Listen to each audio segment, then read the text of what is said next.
আচ্ছা, গতকাল নির্বাচন কমিশনের তরফ থেকে যে সাংবাদিক বৈঠকটা করা হয়েছে, সেখানে বিরোধী রাজনৈতিক দলগুলো, বিশেষ করে ইন্ডিয়া অ্যালায়েন্সের শরিক যারা, যে প্রশ্নগুলো আমরা নির্বাচন কমিশনের কাছে রেখেছিলাম, একটা প্রশ্নেরও নির্বাচন কমিশন কালকের সাংবাদিক বৈঠকে কোনো সদুত্তর দেননি এবং পাশ কাটিয়ে বেরিয়ে গিয়ে দায় বিরোধী দলগুলোর উপর চাপিয়ে দেওয়ার একটা প্রচেষ্টা চালিয়েছে। আমি প্রথমেই বলতে চাই, আপনারা যদি নির্বাচন কমিশনের গাইডলাইন্স গুলো দেখেন, কোন রকম কোনো এফিডেভিট বা কমপ্লেনের প্রয়োজন পড়ে না। কোথাও যদি কোনো রকম ভুল থাকে বা ইলেকট্রাল রোলে কোথাও কোনো গরমিল হয়, সেখানে সুমোটো কগনিজেন্স নিয়ে ইলেকশন কমিশনের ইয়ারোর ক্ষমতা রয়েছে, পাওয়ার রয়েছে, এনকোয়ারি ইনিশিয়েট করে দরকার হলে কোন রকম কোনো গরমিলের অভিযোগ যদি আসে, তৎক্ষণাৎ সুমোটো কগনিজেন্স নিয়ে এনকোয়ারি করে সেই চেঞ্জগুলো করা যেতে পারে। আমি দিল্লি যাওয়ার আগের দিনও বলে গেছি যে কথা নির্বাচন কমিশন বলছে যে ইলেকটোরাল রোলে গরমিল রয়েছে এবং কোনো জায়গায় মৃত ব্যক্তিদের নাম রয়েছে, এসআইআর করার প্রয়োজন। আমি যদি ইলেকশন কমিশনের যুক্তিকে তর্কের খাতিরে সঠিক ধরে নিই, তাহলেও আমার মনে হয় যে সত্য সমাপ্ত 1 বছর আগে যে লোকসভা নির্বাচন গেছে, সেই নির্বাচন তো এই ভোটার লিস্টের বেসিসে হয়েছে। তো আগে সরকারের পদত্যাগ করে তারপর কাশ্মীর থেকে কন্যাকুমারী সারা দেশে এসআইআর করে তারপর নির্বাচন করুক। আমরা তো মানুষকে ফেস করতে ভয় পাচ্ছি, ভারতীয় জনতা পার্টি মানুষকে ফেস করতে ভয় পাচ্ছে। যাতে মানুষ তার ভোটাধিকারটা প্রয়োগ না করতে পারে, তার যে মৌলিক অধিকার, সেই অধিকার কেড়ে নিতে চাইছে। এবং 100 দিনের যে প্রশ্ন আপনারা করলেন, যে কলকাতা হাইকোর্টের রায়কে চ্যালেঞ্জ করে কেন্দ্রের সরকার সুপ্রিম কোর্টে ইতিমধ্যেই আবেদন জানিয়েছে। কলকাতা হাইকোর্টের যে রায় ছিল সেখানে স্পষ্টত বলা ছিল যে 1 আগস্ট থেকে 100 দিনের কাজের টাকা শুরু করতে হবে এবং কাজ শুরু করতে হবে। শুধু তাই নয়, আমাদের দীর্ঘদিনের দাবি, গত 3-4 বছর ধরে যেভাবে 100 দিনে বাংলাকে বঞ্চিত করে রাখা হয়েছে, আমাদের সেই দাবি পূরণ করে তারপর 100 দিনের কাজ চালাতে হবে। মানে আমাদের আগেকার যে বকেয়া পাওনা, সেটা তো আগে মেটাতে হবে।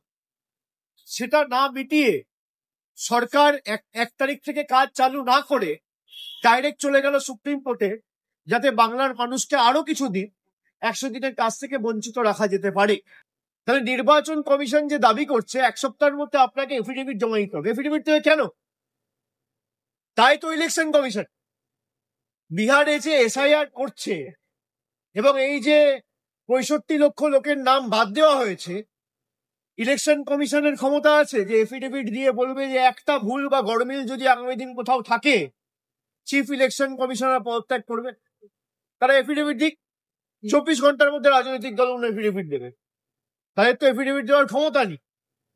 সুতরাং যেভাবে মানুষের মৌলিক অধিকার ভারতীয় জনতা পার্টি ভারতের নির্বাচন কমিশনকে কাজে লাগিয়ে কেড়ে নিতে চাইছে, এটা মানুষের কাছে দিনের আলোর মতো পরিষ্কার হয়ে গেছে। এবং আমরা যেটা আগেও বলেছি, আবারও বলছি, যে বাংলা থেকে যদি এরা একটা মানুষের মৌলিক অধিকারও কাটতে চায় বা জোর জবরদস্তি গাজোয়ারি করে একটা মানুষের নামও এরা বাদ দেয়, তাহলে 1 লক্ষ বঙ্গবাসীকে নিয়ে দিল্লিতে বৃহত্তর আন্দোলন করে আমরা বাংলার ক্ষমতা কি, যাতে এই আন্দোলন সর্বাত্মক হয়, আমরা তার প্রমাণ এবং তার বাংলার ক্ষমতা তাদেরকে বুঝিয়ে দিই। পরিবারের সকলের সুস্থ থাকার একমাত্র ঠিকানা কাছড়াপাড়া পলিক্লিনিক বা নাইট অ্যাঞ্জেল নার্সিং হোম। কেনাকাটার একমাত্র ঠিকানা আগমনী বাসন্তী।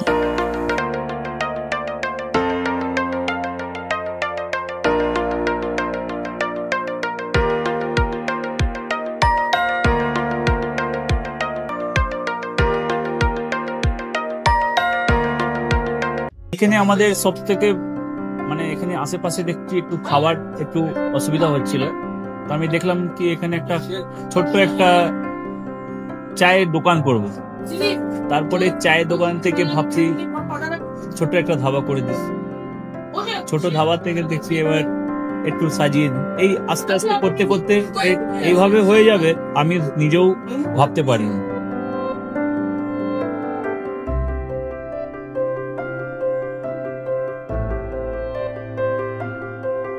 ব্যবহারের জন্য আমাদের এখানে কার পার্কিং থেকে নিয়ে গেস্ট খাবার থেকে নিয়ে বাড়ি এরকম কিছু ব্যাপার যদি থাকে তো মানুষকে বাড়িতে আমরা সার্ভিস দিতে পারবো, এইভাবেও আমরা চেষ্টা করি।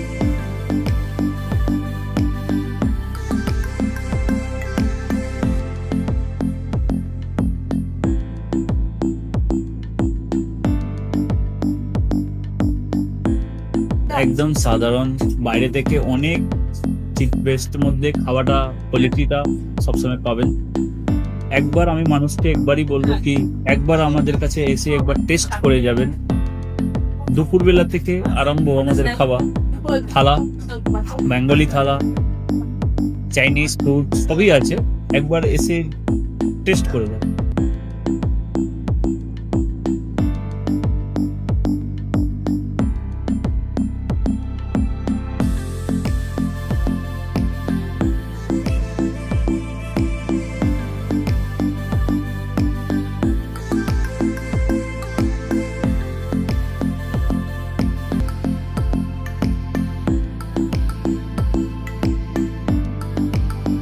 আপনার চ্যানেলের মাধ্যমে বলি একবার আসুন কেশরী ধাবাতে, দেখে নিন।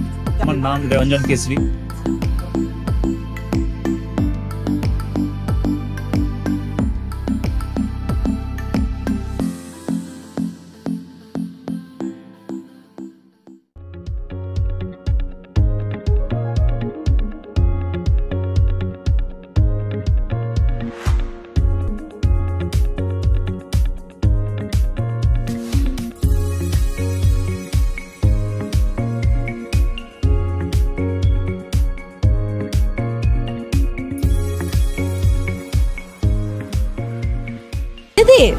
রান্নাঘরকে আরো অত্যাধুনিকভাবে সাজাতে সমস্ত কিছু পেতে চলে আসুন নৈহাটি গৌরীপুর চৌমাথা বাজার কেশরী লাইট হাউস।